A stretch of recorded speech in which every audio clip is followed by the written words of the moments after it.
Hello and welcome to this week's episode of the Carmudgeon Show, a product of the Haggerty Podcasting Facility, or or thereabouts. Approximately. Today, Jason Cammisa is going to share with us insights from a day spent on the dynamometer. dynamometer. Well, his cars were on the dynamometer. I was technically also on the dynamometer. Okay. I was. How many horsepower at the wheels did you make? I was only there to strap down more powerful vehicles. Oh, okay. I was not actually. We did not. So we don't. So the spoiler alert: we're not going to find out how many horsepower. We did Jason measure has. once my peak output. Hold on. We did a bike comparison when Specialized came out with the Turbo, which was their first sort of workout e-bike. They sent me one, and I refused to send it back. And I absolutely loved it. And I did a long-term test for it for a road track, and I put a couple thousand miles on this bicycle. I adored this thing.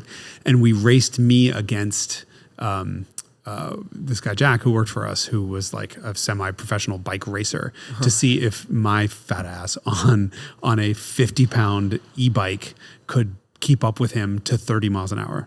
And the problem was the Specialized petered out at 28.6 or whatever it is. And so up 30 until... is pretty fast on a bicycle. Yeah. On level ground. On level ground. But from 28 to 30, I'm on my own, and I didn't think I was going to be able to make it. But we did put V-boxes on the car. Why did you say 30? Why didn't you just do 25? I think we wound up doing 25 or whatever, and he beat me. But we were able to measure his horsepower output and my horsepower output. And for the life of me, I don't remember what it was, but I feel like I was something like 500 watts over the course of the race, probably even a little bit more than that, which is a horsepower. So I'm as powerful as a horse. Also as fat as one. I think we should get, so I went to the dyno with 3 of my cars, all of which scored on the embarrassing board of the least power ever recorded on that dyno. I have 3 spots on that, so we'll get into that. You, because you're a rat bastard, showed up in a 6-speed manual Mercedes CLK63 AMG Black Series, one of the most amazing driver's cars of the last 25 years. When it was an automatic. As an automatic. And you went and changed it. Now it's manual. Yep. We'll find out whether it ruined it or unruined it. So easy to ruin. Yeah. Okay. Stay tuned for that. And now we have the time for applause. Just one applause, whatever the singular of applause is. Meh. Volume was okay, tone was not. Yeah. Okay. This must be the Carmudgeon Show, according to the signage. There's a mudgeon and there's a car, so emphasis on the mud. Mud? Mudgeon? Mud? I'm not muddy. Oh, maybe I'm muddy. I mean, I did have Shake Shack for dinner last night. Parts of me should be muddy. Well, wow. Oh, no. Really? You didn't know that? All right, well, I guess that's the start. No, please not. I think it is. Okay, well, there it is. Fine. Okay. Yes, so here we are. Here that is. That is it. Welcome to California. Welcome to a CLK63 Black Series manual swapped. Yes, that's the important part. Yeah. Manual swapped Black Series. I think that is going to be the first thing that we'll talk about today. Okay, I'll start there. We did a whole episode about the Black Series when we first bought the car, when it was still an automatic. For reminder, quick synopsis, we decided, we meaning my company, my co-founders and I decided to, instead of paying ourselves, buy a CLK63 Black Series in Florida and then drive it via Atlanta, where we stopped with Randy Popst and did some lapping of this car and one that was already manual swapped. And then we ended up in Nashville, where the car got a manual transmission swap by Kwiek Classics, who is also the fellow who engine swapped my W124 station wagon. He's been a guest on the show. And has been a guest on the Carmudgeon Show. We don't have a list anymore because there's no wall here. Oh, yes. There used to be a wall here. Yeah. Instead, there's a Black car. Series. Well, yeah, would you rather have a car? I'd rather have a car than a wall with a list on it. So I'd rather have that car. Yeah, I'm a big fan of it. Anytime you put a car in Jason's hands, there's always a question mark about what is he going to find to despise about it. So, Jason has now driven the car for a grand total of 7 minutes, probably. But that's enough. Who's to say? It was not enough. I'm going to take it home. You don't get it back. And I really kept thinking, how much do I want this relative to all the other things I could have or that I would have to sell to buy that? And if it wasn't black, I could sell a bunch of cars. We can make that happen. We, meaning Matt. Matt can make that happen. Can swap me a car. Yeah. I don't know if I want something that big. And by big, I mean like it's a big car. It's a it's an important car. It's a.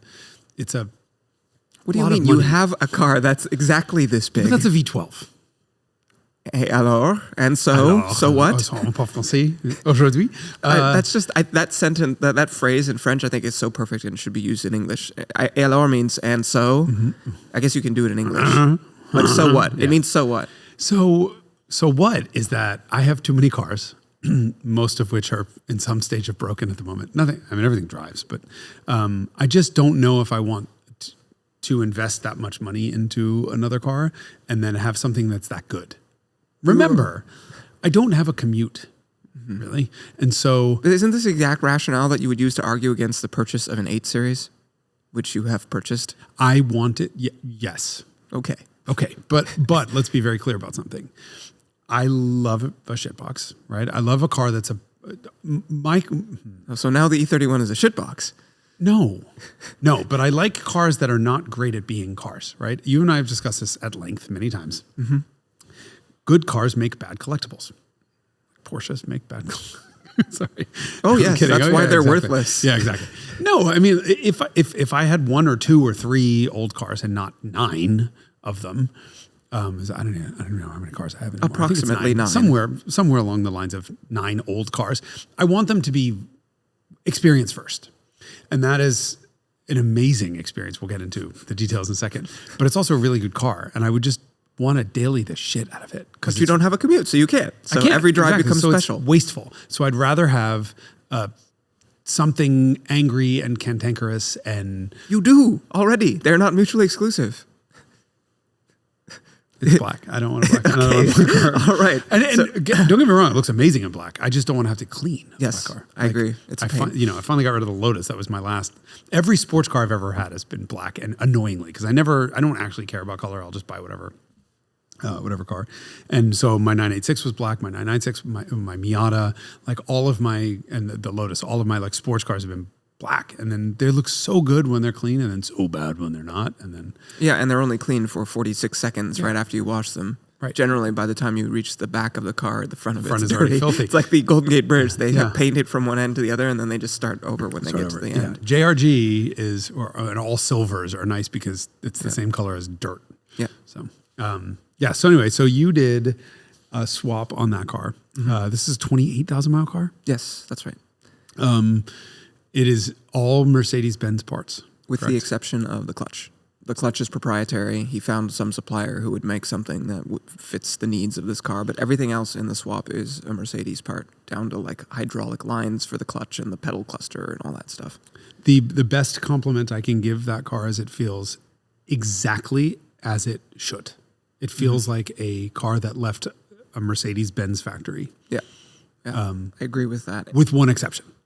Which is? It threw up it was annoyed at stability control or something. Yeah, ESP not available. Yes, it's true. But that's, you guys are aware of. You coded it out, right? Well, supposedly, but then the message came up, so maybe not. Other than that, and I have no idea what the hell that thing would do if I had floored it while the message was coming up, or tried to get into ABS, because it said ABS and traction control or ESP not available. But the clutch, throttle, everything feels perfect, and that's often not the case when you you manual swap a car. You're making linkages. First of all, this is not the case here, and you have throttle mapping. Pagani, this is a perfect opposite. Pagani manual swapped the V12 for the Zonda, and it feels it because the throttle calibration is very much what you get on a Mercedes automatic, which is nothing, a little bit more, a little bit more, and then everything. Yeah. They put it all at the end because they assume someone who's driving a Mercedes 600 is not actually interested in going fast unless they put their foot down. Right. In which case they need to blow the doors off of like F-16s. Yes. Well, and I think it helps that this engine is an AMG engine, and so the calibration on the throttle was done in a more sports car-y way because it was just designed by AMG. This is, once again, the only AMG engine clean sheet design ever made, the M156. You're going to get fights from people in the comments again, aren't you? Who are wrong, but they're going to fight with you, right? I want to unambiguously state that this is the only AMG dedicated clean sheet engine designed by AMG. And no one has ever, well, I shouldn't say no one has. It does still have, I don't know if you noticed this, kickdown. There's a little kickdown button at the end of the travel. That's the only vestige of it being an automatic. I would wire that to a sound thing that just makes like opens, just makes a profane noise, or turns it into straight pipes. It opens a valve that is the dump valves ahead of the cats. Yes, yes, or an extra injector in the exhaust that pours fuel out, and so then has a spark plug and just crackle. Anyway, or afterburners. We never have gotten to interact with this M156. As a manual. As a manual. Mercedes never once made this M156 available with a manual. And so often what you find is when there are cars that are swapped, or cars with automatic, you don't actually understand what the engine's capable of doing. And the best example there, Audi R8. You get the R-tronic or S-tronic on the V8, which is the dual clutch or single clutch automated manuals, and you just use it as an automatic. It's a torque request pedal. It does what you're missing is the difference between the V8 in the R8 and that V8 when it was in the RS4. Because in the RS4, it was sort of slow to rev and deliberate, like most cross-plane V8s. And then in the R8, they got rid of the flywheel, they retuned everything, and it was a magical engine to interact with. I love an RS4, right? And we said in a couple episodes ago, I think we had the insert of the wrong RS4. We meant BE7. Yeah, but a BE7 RS4 is wonderful, and I own one, but that engine as configured in the R8 is like call a priest and have an intervention. Like, it's amazing. That was something that surprised me the first time I ever drove a manual V8, which was R8 V8, which was not actually that long ago. And I thought it was going to be sort of sterile and inert, and the engine really impressed me. Yeah. It exceeded my expectations by a big Engine's margin. the best part. Other than styling, the engine's the best part of that car. I mean, it's very different than it is in an RS4. So I expected this to be sort of RS4-y in its laziness to respond, and nope. Yeah. Throttle response is, you could tell me that has ITBs, and I would believe it. Instant throttle response, strangely though, it will not let you come off the gas quickly. So if you tap it, you get a huge thud through the whole chassis, boom, and then it fades out throttle over probably 3/4 of a second. And that's the only weirdness, but it doesn't result in uncomfortable rev hang in normal use. Yeah, I mean, if you put the clutch in and blip it, it's very, very, right back down. I would say the clutch feels, it's a heavier sort of, it's more effort than I would have expected out of a Mercedes clutch in probably a good way. It's not heavy. I think that when a clutch is too light, I feel like it's not going to hold the power. Yeah. And this has a sort of reassuring heft to it where you're like, this is a meaty clutch, but it's also very progressive.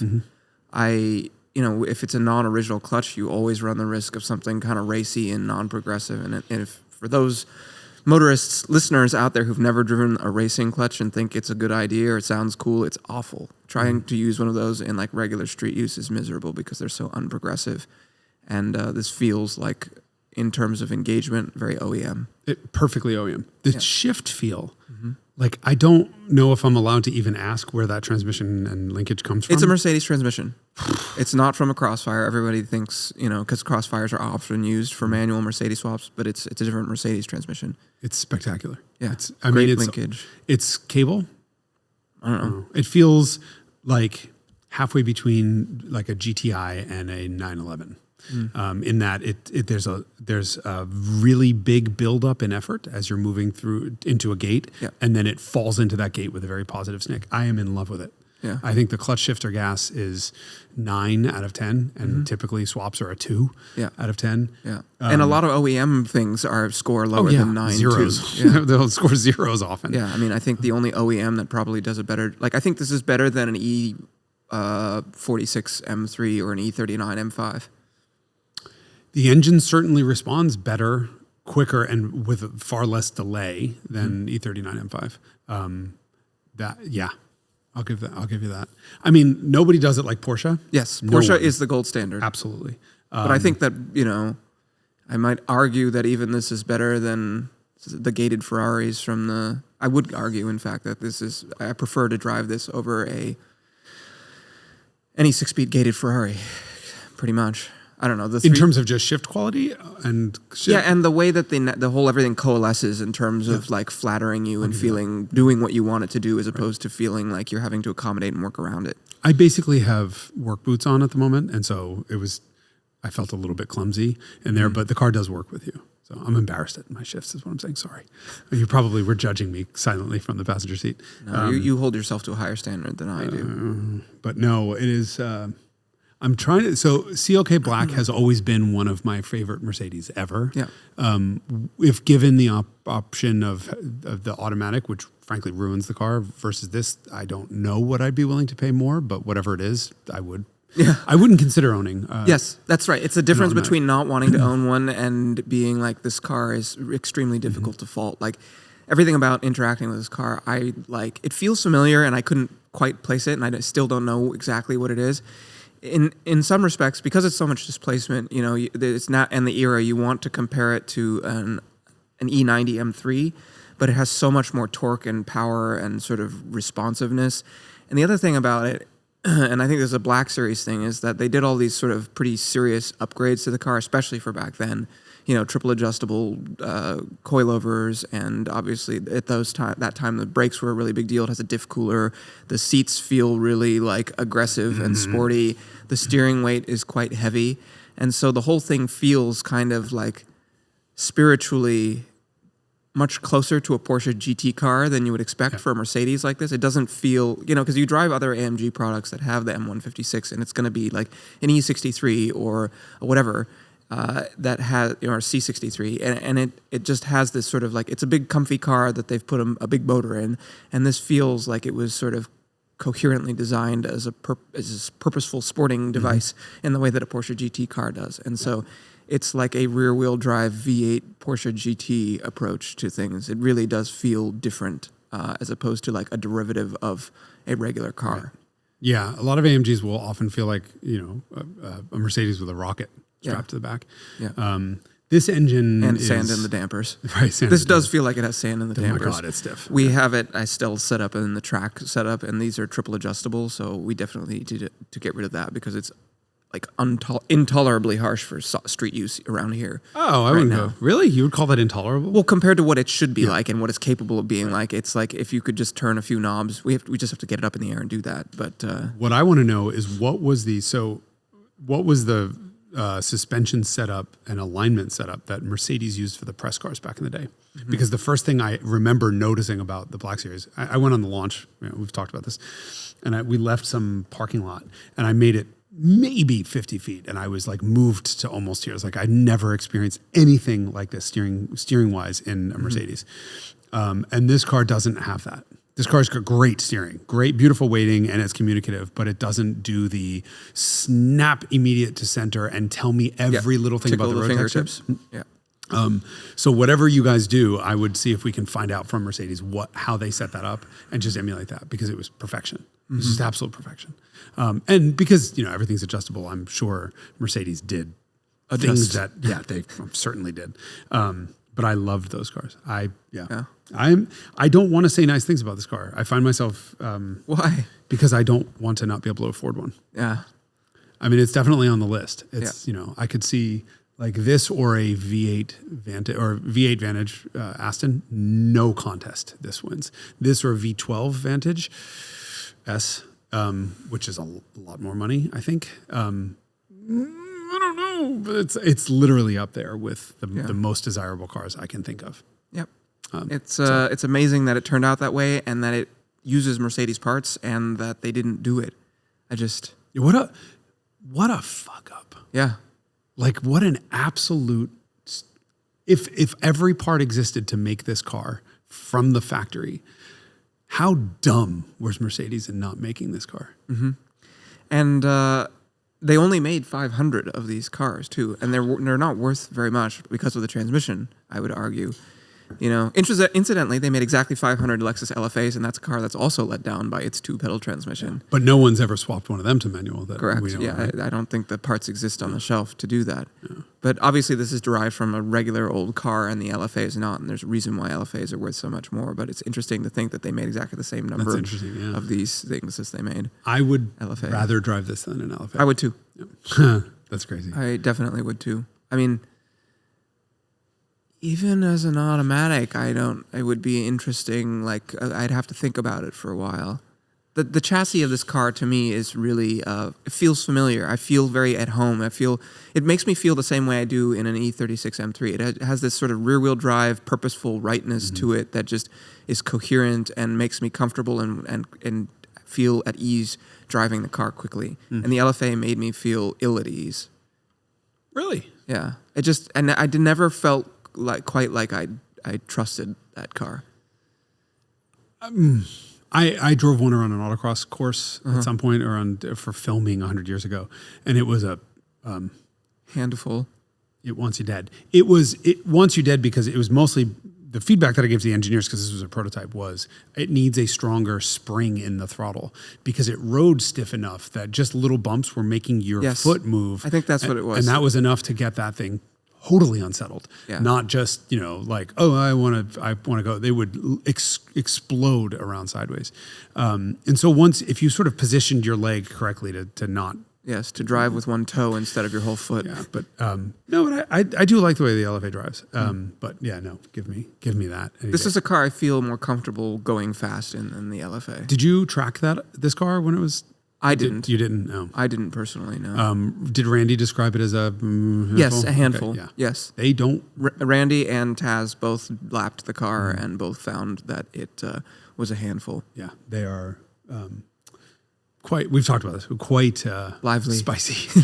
Yeah, at the limit. It was interesting also to do the lap time comparison. I don't know if we're gonna beat the punchline here because we're doing a video about this too. I have no idea when it's gonna go live, but do you have a thought on which configuration was faster? So the automatic was a 7-speed, correct? Mm-hmm. And those ratios were pretty closely spaced. Mm-hmm. Was that the first Mercedes that swapped out the torque converter for multi-plate clutch? Yeah, I think so, but I actually don't know. So the big losses in an automatic come from very, very high speeds and high revs on the torque converter side. Yeah. So if you eliminate the torque converter side, you're eliminating the sort of the drag that you get from all the fluid. So I don't think there'd be a huge difference in power to the wheels. And my guess is that the 7 speeds ratios are more closely stacked than this. So in theory, other than the weight difference between the two, on balance, I would say my expectation would be the automatic would be faster. It was not. I know this because you told me this back in the day, but I have to be honest, I got it wrong. I'm genuinely shocked by that. Yeah. And it was a big difference, right? Yeah, it was a second and a half. And that was not down to suspension tuning. I mean, we set the cars up exactly the same, allegedly, and we ran the same wheels and tires on them also. What was Randy's feedback? That he just didn't trust That the transmission was recalcitrant and often ignored requests. That it would sometimes grant a downshift when it felt like it or when it decided. There's apparently some ECU in there that does a bunch of calculations that decides whether or not to grant a downshift, and so it doesn't always comply with your requests. That is obvious when you drive those cars. Yes. And then will occasionally comply with your requests when you no longer want it. Yes, also true. It stores it, and then it'll redeploy it later, which is obviously I told Gene Jennings, who passed away a couple months ago. I don't think we talked about that. Did we not? I don't remember. But she looped the Black Series on a 2-lane because it just fucking downshifted on her. Probably hours after she'd asked it, days after she'd requested it. 4 to 6 weeks. So wow, a second and a half. Yeah, substantial. That's probably the difference between a Black Series and a regular CLK63. No.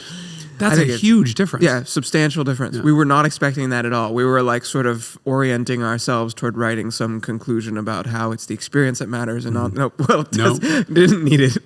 Turns out it just goes to show that an automatic, if it's especially with a talented driver who knows what he wants and asks it to do it and it makes it happen. That. Listen, this happened to us with the BMW the current M3, M4, we had Randy Popst in a coupe that was I don't remember which one was which. I'm pretty sure the base M4 was a manual coupe. And then we had an M3 competition, which is more power, more everything, as an automatic. And the coupe was quicker. The manual was quicker than the automatic was.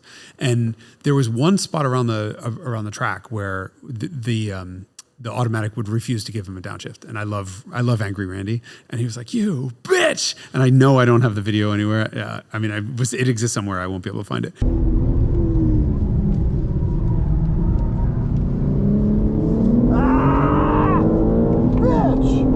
But it's just hilarious, like watching him get angry about that.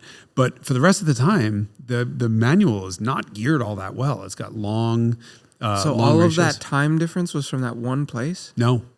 Even if we undid that and looked at the rest of the track, for whatever reason, the manual was faster. And it could just be a simple matter of the long, widely spaced ratios gave that turbo a long time to settle in each gear, get to max boost, and hold it there. But for whatever reason, his peak speeds were higher in the manual. Everything was better in the manual. And he actually liked the way the manual handled better too. We all did. It was just a weird thing. But I just don't subscribe to the idea that an automatic is necessarily faster. And that is a great automatic in the 3 Series. In fact, I prefer the automatic in the current 3. Yeah.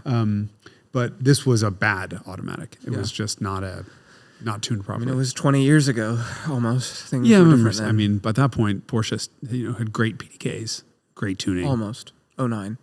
Okay, fair point. Yeah. R32s had great PDKs starting in 2005 or whatever. Great. Whenever the first dual clutch VW grew.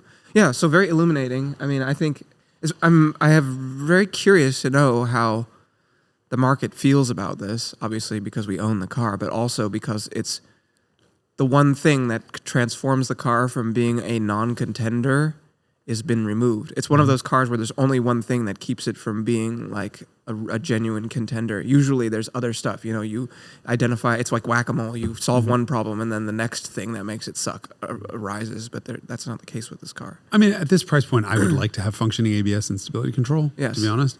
And I'm sure there is a fix for it, one way or another. But at the same time, I would consider buying this car from you guys, and if it doesn't sell, I would consider buying it from us too, but we would have to pay ourselves with the money from selling it in order for me to afford it. So that, I think, is one of those. Or you could just not sell it for a while and save up slowly.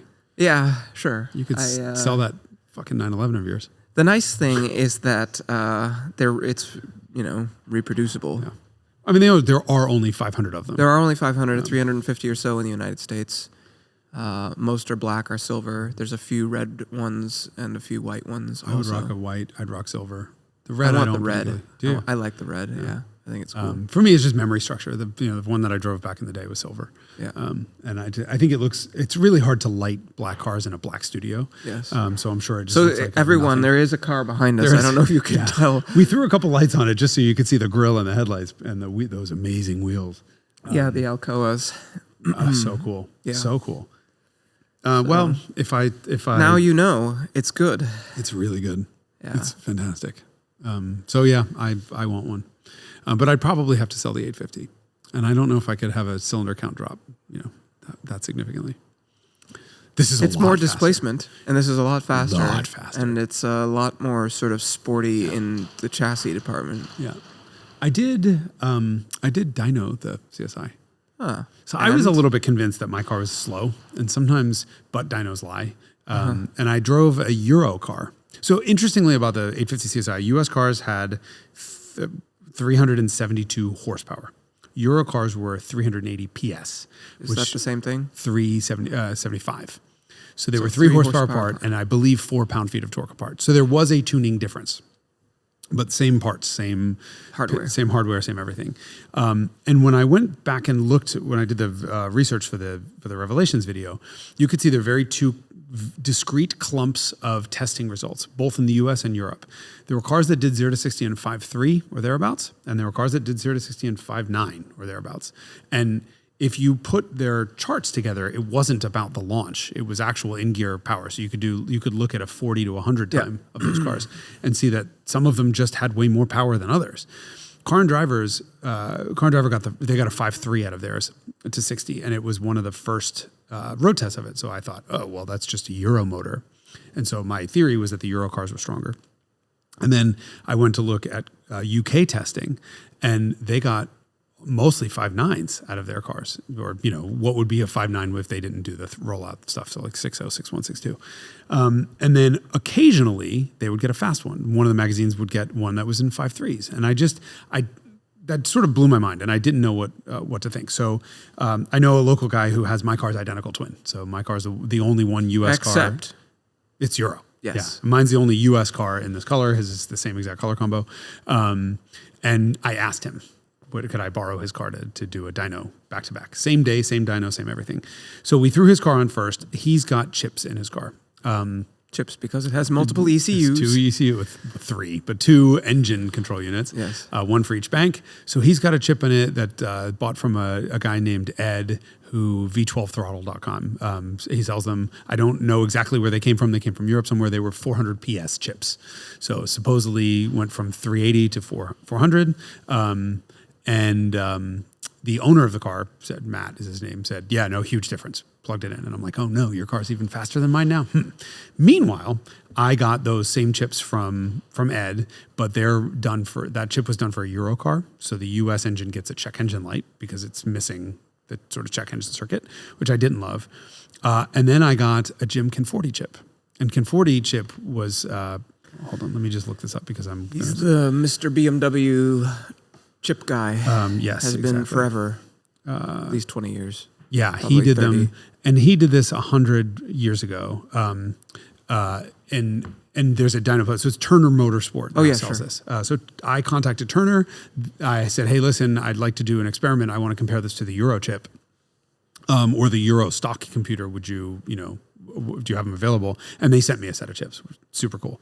But Conforti showed only 12 horsepower peak gain at the wheels. And apparently he used to tune them at very high altitude. So I was told, expect a little bit more than that from people who know Jim. So what we did was dynoed Matt's car first. And then my plan was do his car first and then my car on the same chips right away, just to see if there's a difference between the two engines. Right? Maybe my engine's bad and his isn't, or whatever. Turns out his car put oh God, now I got to look this up. His car did really well, like surprisingly well. Often these cars only put between 280 and 290 horsepower to the wheels, which is not a lot given what they're rated at. So either their rating was optimistic, or that big opposite of BMW today. Well, BMW today, everyone calls the engines underrated, and it's because they rate them for worst case scenario with heat soak and very very poor conditions. Matt's car put 297 to the wheels, which is unusual, right? And 335 pound-feet of torque. Really, really healthy numbers. So I said, you know what? Let's just pull his off right away and just get a baseline on my car. And my car has Ferrari 599 mufflers. So I did a custom X-pipe and then 599 mufflers, but I put the stock computers on it. And I beat them with an even 300 at the wheels. And I thought, okay, the difference was all over 5,000 RPM. So that's the exhaust system flowing more efficiently. So what I then did was say, okay, well now this did not go the way I expected it to, because I genuinely expected, my car to make 20 or 30 less horsepower than his. So then I put the Conforti chips in it, and it gained some more power, put 304 to the wheel. So 4 more peak horsepower. However, if you look at the curve, and we'll have an insert here, if you're looking over 5,000 RPM, that green line is Matt's car, and you can see that over 5,000 RPM, it just drops precipitously. So that even though it's making... I'm only looking, by the way, at torque. At horsepower on this. But even though it's making 300 at its peak, it's down to like 260 horsepower by redline. And my stock engine, which is the stock programming, which is the red line, is still 280. And then the blue line at the top is with the chips. So I am 25 wheel horsepower above a chipped Euro car at Redline. And through most of the 5,500 to 6,200 RPM range, which is massive. I mean, that's 35 horsepower. Interesting. Chip plus exhaust. Chip plus exhaust is the way to go. And so when I put the numbers in, did you do he's with the Euro chip in it, or you only did? No, I didn't want to hold him up. He was doing me a favor, and he just showed up at the dyno. What I really would love to have done is put his car back on the dyno with his Euro stock chip in it, and then a chip set in it, and then my car stock. But there are plenty of other ones where, people are seeing 280, 290. So the fact that he put 297 to the wheels is healthy already. But now I realize that I've probably got at 304 to the wheels, I probably have a peak 25 horsepower gain, or 20 horsepower at the wheels. But the big, huge gains up top. Huge. So now it calculates out at a 4.6 to 60 instead of the 5.3. Well, that means you have to use the upper part of the tachometer. Oh, I do. Good. Oh, I do. And I just met a guy at a Cars and Coffee who swapped an 850 CSI motor, so a B56, an actual CSI motor with a 6-speed into his E34. M5. M5, yeah. And so the swap was already done, I think, before I got it, and he's just cleaning it up and making it work. I've seen this car years ago. Oh, my God. Super cool idea. Super fucking fast. Really? It lit up the rear wheels in first gear, boom. And then second was fighting for traction. It is a monster. So he's, I think his Instagram is Checkmate E30. He's my new best friend because he's working with someone to make equal length stepped headers for it. Oh, that's going to give the magic noise. Yeah. Well, whatever. I mean, that's the magical noise. That's the Mercedes thing that people did on W140s. That's going to be pretty dang cool. Pretty cool. So I am going to contact the company that he's working with and saying, well, if you'd like to expand the offering to just, S70 swapped E34s, of which there are probably 2, to all 8 series owners, V12 owners, use my car as a test. I'll work with them. I'll have to pull the engine to get the exhaust in, sadly. Worth it. Entirely worth it to have that kind of noise. Don't you love how it sounds already? I love how it sounds until 4,000. And then it sort of gets quieter again. I can actually, I have video of the stock exhaust from Matt's car.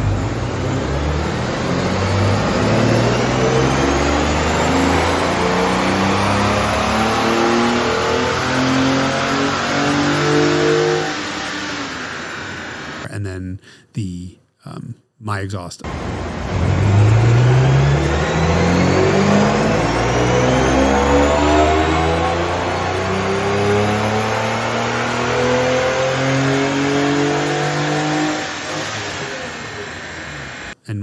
And what you'll hear is that from the front, you really kind of, which is where we had the video from, you kind of have more intake noise, induction noise than anything else. And then at low revs, my car gets this fizz and it just makes all this noise and then sort of fades out. There's not that much of a difference between. It's kind of I don't know. I guess you would like it, Matt, when you're really pressing on, you want the noise and it just goes away. I want 6,000 RPM V12 scream. Yeah. It sounds amazing. That car sounds best driving through traffic with the windows down in the city. Yeah. And you just hear this unexpectedly high-pitched, it just sounds brilliant. Yeah. But it sounds amazing at high revs. It just gets quieter. Yeah. And I want it to get louder. Yeah, that's the opposite of what you want. So I did that, which was successful. Science, yeah. And so then you have a good motor. And I have a healthy motor, healthy output anyway. It doesn't use any oil and makes full power, so I guess it's healthy. And then I dynoed the Rover. Okay. Did it make more or less than 297 horsepower at the wheels? Slightly less. Less. I should let me say this also. I went to a local shop, sort of an hour north of San Francisco, called Chuckles Garage, and I had never met these guys before. Super cool. They have a big sort of social media following, and they do a lot of crazy engine swaps, mostly 2JZ swaps. They're the home of 2JZ swaps, and they have 2JZ everything. 2JZ all the things, and actually Scott, the owner, has a land speed record for a compact pickup truck. It's 230 something miles an hour with a 2,000 horsepower 2JZ. And I mean, just genuinely sick shit. He was a sweetheart. He was totally amazing to work with. Just sort of gave us all this dyno time. And they have a leaderboard of the most power ever made on the dyno, and then a separate leader for the least power ever made on the dyno. And I am now in first place for the least power ever made on his dyno. And I'm in fourth place. And I'm in 14th place. And to tell you, my 304 horsepower to the wheels, 850, which is by a massive margin, the most of any car I've ever dynoed ever, is in 14th place on the shame board. The Rover is in fourth place at 108 horsepower to the wheels.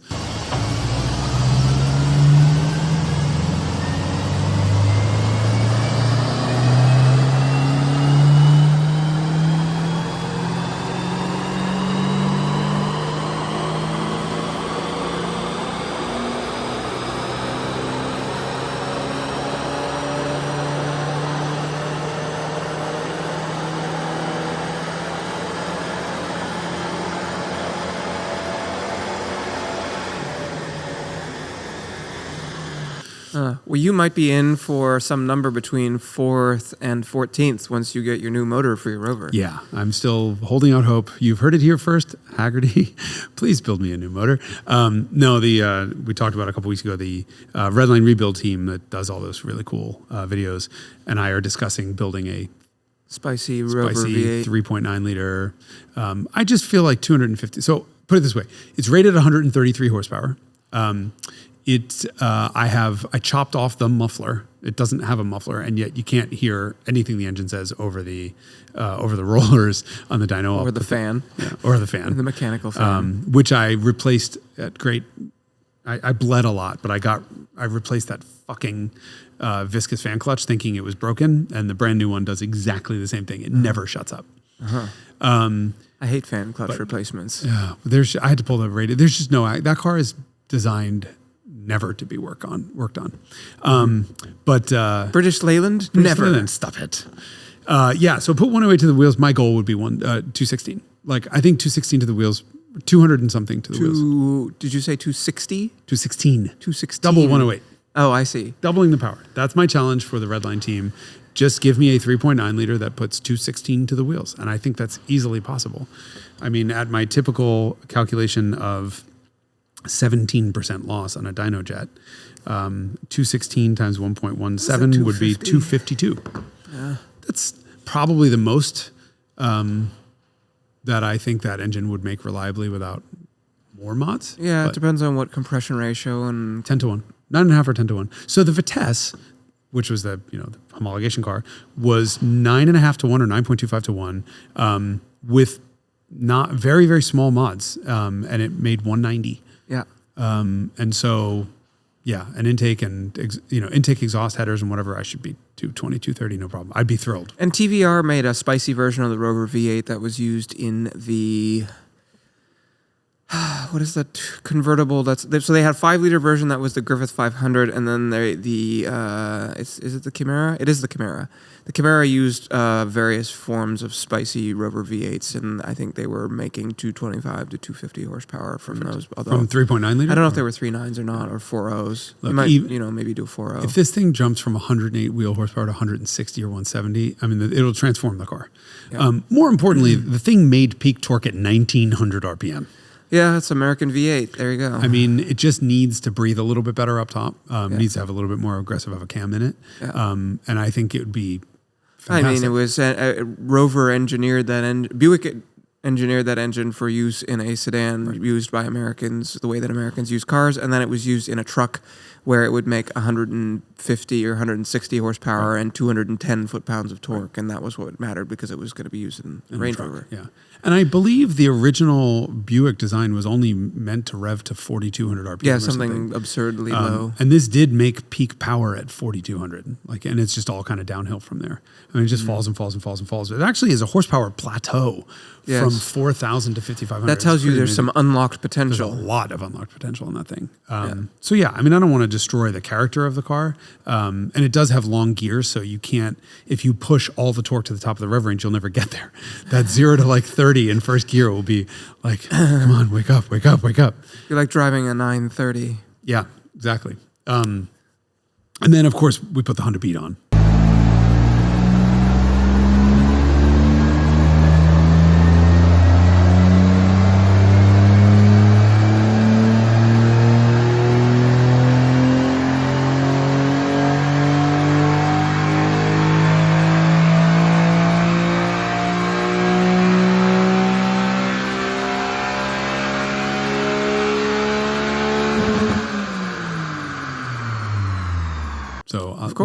let's have. So that's first place. First place, 54 horsepower to the wheel. So they used a slightly different correction factor. So if you're looking at the inserts, you're going to see the numbers don't quite match up with what I'm saying. It was 55 horsepower there, 54 because I use SAE standard correction and they use just regular standard correction.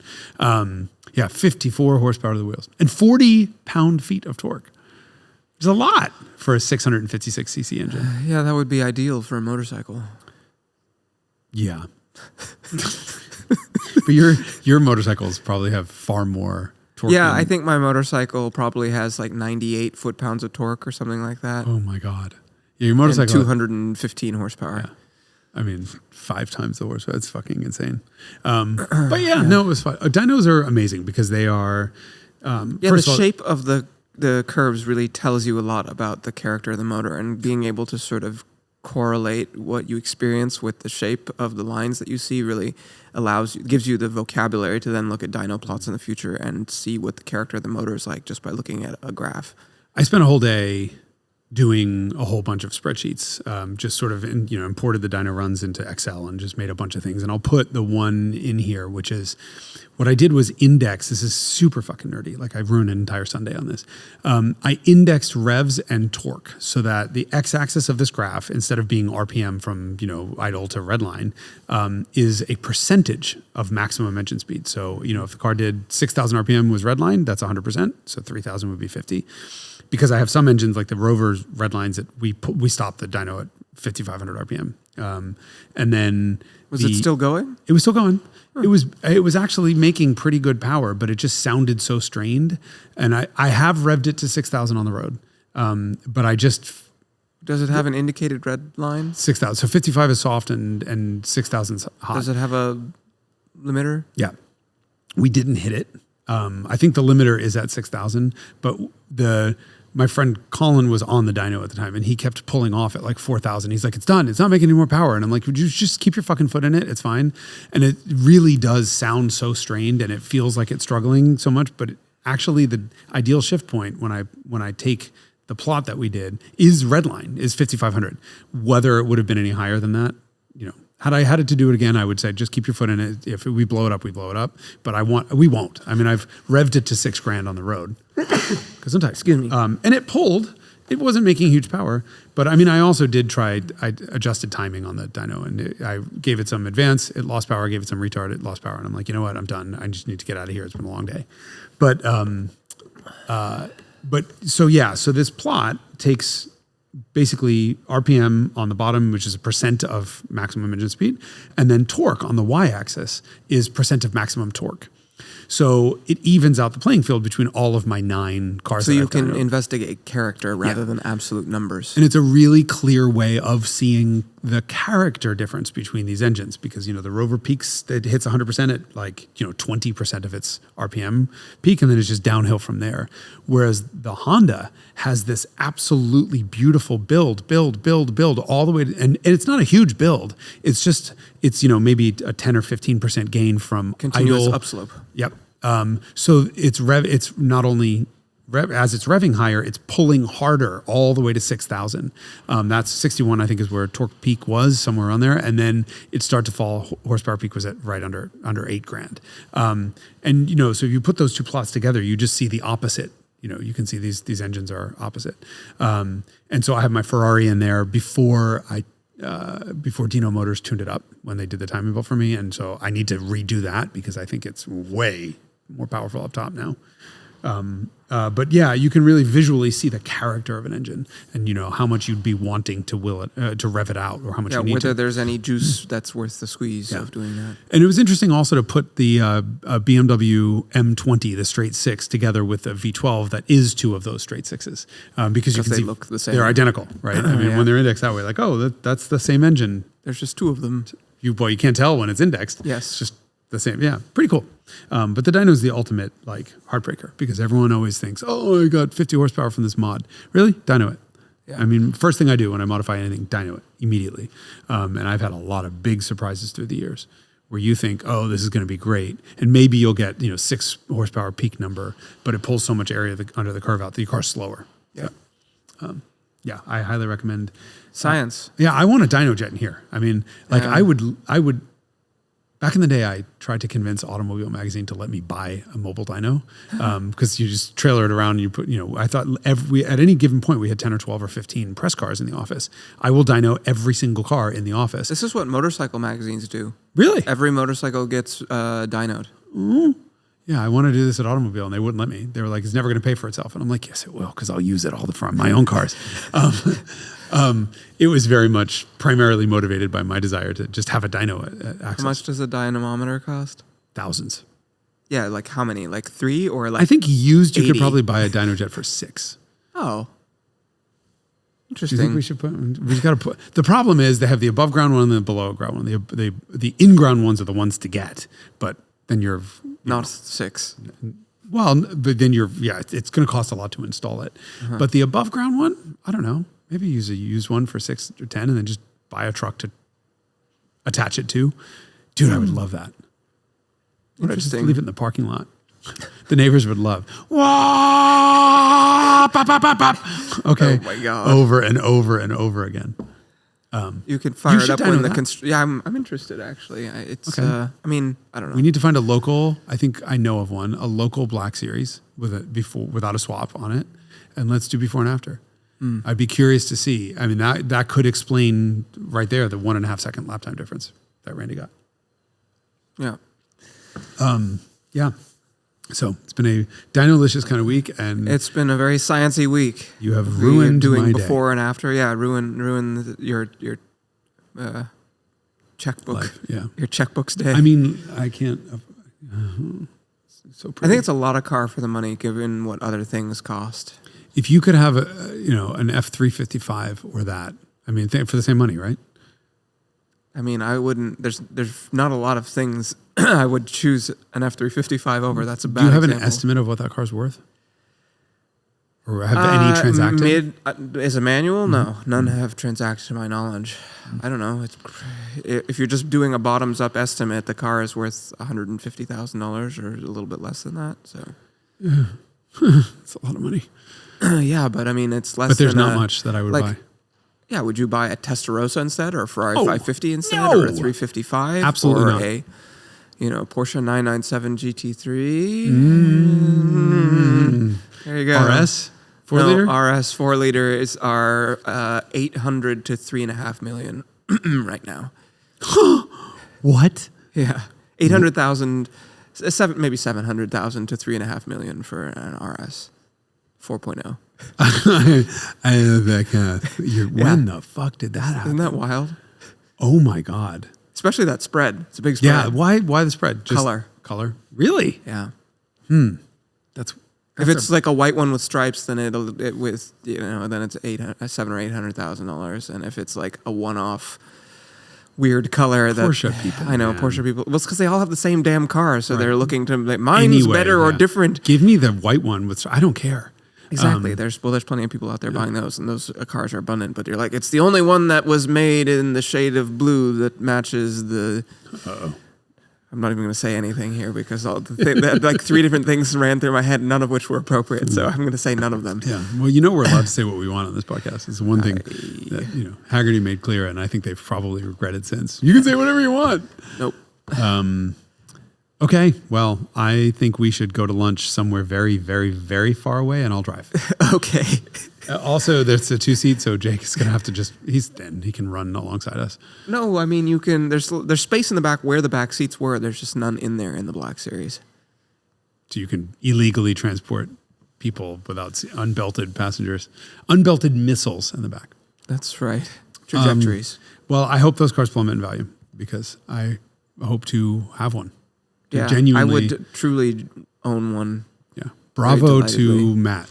I mean, Kwiek. it's just Like it is. figuring out that it's possible, right? Nobody, to my knowledge, had put a manual behind a 156, and this is the thing now. Now that he has figured out what Mercedes ingredients to recombine, anything with a 156 in it could be converted to a manual. So C63, E63s, including the wagons, The next frontier, of course, would be the SLS, but those are transaxles, so I don't think that's a going to be different story. super easy. That's but that Graziano. yeah, dual it's a clutch, isn't yes, I think so. It's a transaxle, so that's not going to be easy. But yeah, but anything else with a 156, oh my God, You can have the but manual. this is it. This is the car to have. This is the car to have of all of them. Yeah, I mean, one of 350 U.S. market, 500 worldwide. Yeah, with those fenders, those wheels, those seats, that steering. Yeah. Damn it, Derek.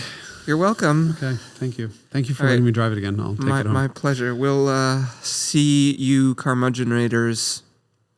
That was new. Next week. Yes. Probably. Or you'll see us. Yeah. Or hear us. Or just click on us and thumbs down and unsubscribe And or leave. something. Yeah. Because you too can have a C63 AMG Black Series manual. CLK. Sorry. It's okay. Bye. Bye.